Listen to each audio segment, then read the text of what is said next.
VM സാദിഖലിയാണ്. എങ്ങനെയാണ് കാട്ടുതീ ഉണ്ടാകുന്നത് നിങ്ങൾ ചിന്തിച്ചിട്ടുണ്ടോ? രണ്ട് മരങ്ങൾ കൂട്ടിയെഴുതിയിട്ടാണ് കാട്ടുതീ ഉണ്ടാകുന്നത് എന്നായിരിക്കും നിങ്ങളൊക്കെ സ്കൂളിലൊക്കെ പഠിച്ചിട്ടുണ്ടായിരിക്കുക. പക്ഷേ വെസ്റ്റേൺ ഗട്ട്സിൽ പശ്ചിമഘട്ടത്തിൽ ഒരിക്കലും രണ്ട് മരങ്ങൾ കൂട്ടിയെഴുതിയിട്ട് കാട്ടുതീ ഉണ്ടാവുന്നില്ല.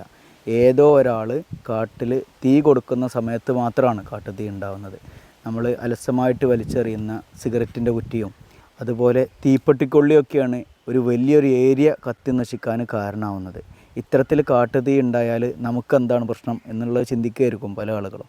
നമുക്കുണ്ടാവുന്ന പ്രശ്നം എന്ന് പറയുന്നത് നമ്മുടെ വീട്ടിലേക്കുള്ള കുടിവെള്ളം നിൽക്കും എന്നുള്ളതാണ് ആദ്യത്തെ ഏറ്റവും പ്രധാനപ്പെട്ട പ്രശ്നം എന്ന് പറയുന്നത്.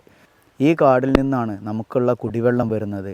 ഈ കാടിൽ നിന്നാണ് നദികൾ ഒഴുകി വരുന്നത്. ഈ കാടിൽ നിന്നാണ് തോടുകൾ ഉണ്ടാവുന്നത്. ഈ നദികളും ഈ തോടുകളൊക്കെ വെള്ളം കൊണ്ട് സമൃദ്ധമാവുന്ന സമയത്താണ് നമ്മളെ കിണറിൽ വെള്ളം ഉണ്ടാവുന്നത്.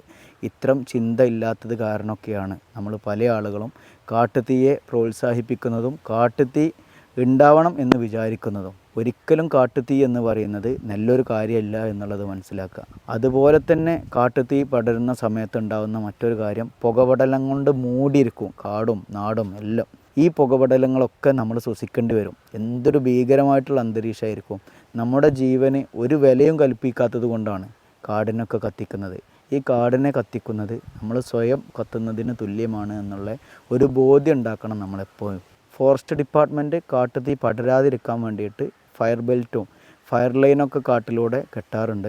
നമ്മളൊക്കെ കാനനപ്പാതയിലൂടെയൊക്കെ യാത്ര ചെയ്യുന്ന സമയത്തൊക്കെ റോഡിൻ്റെ വശങ്ങളൊക്കെ കത്തിയതുപോലൊക്കെ നമുക്ക് കാണാൻ പറ്റുന്നുണ്ടായിരിക്കും. ഇത് ഫോറസ്റ്റ് ഡിപ്പാർട്ട്മെൻറ്റ് ഫയർ ബെൽറ്റ് കെട്ടുന്നതാണ്. ഈ ഒരു ഫയർ ബെൽറ്റ് നിയന്ത്രിതമായിട്ടാണ് അവരിത് ചെയ്യുന്നത്. അതിന് നിശ്ചിത വാച്ചർമാരൊക്കെ ഉപയോഗപ്പെടുത്തിയിട്ടാണ് ഫയർ ബെൽറ്റ് സംവിധാനം ചെയ്യുന്നത്.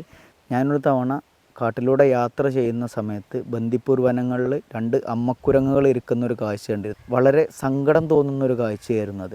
രണ്ട് അമ്മക്കുരങ്ങുകൾ കാട്ടുതീയിൽ വെന്തെരിഞ്ഞു പോയ തൻ്റെ മക്കളെയും തൻ്റെ ഭർത്താക്കന്മാരെയൊക്കെ തിരിയുന്ന രണ്ട് അമ്മക്കുരങ്ങുകളാണ്. ഭയങ്കര വിഷമത്തോടു കൂടിയിട്ടാണ് ഹനുമാൻ ലങ്കൂറുകൾ ഇങ്ങനെ ഇരിക്കുന്നത്. കാട്ടുതീ പടരുന്ന സമയത്ത് ധാരാളം ജീവജാലങ്ങൾ എങ്ങോട്ടും പോകാൻ പറ്റാതെ കുടുങ്ങി ആ കാട്ടുതീയിൽ കത്തി അമരാറുണ്ട്. പാമ്പുകളും കിളികളും മൃഗങ്ങളും ഒക്കെ ഇതിൽ പെടുന്നുണ്ട്. നമ്മുടെയൊക്കെ ഒരു നാശത്തിൻ്റെ വിത്താണ് നമ്മൾ ഇത്തരത്തിലുള്ള കാട്ടുതീ കത്തിക്കുന്ന സമയത്ത് ഉണ്ടാവുന്നത് എന്നുള്ളത് ആലോചിക്കണം കേട്ടോ.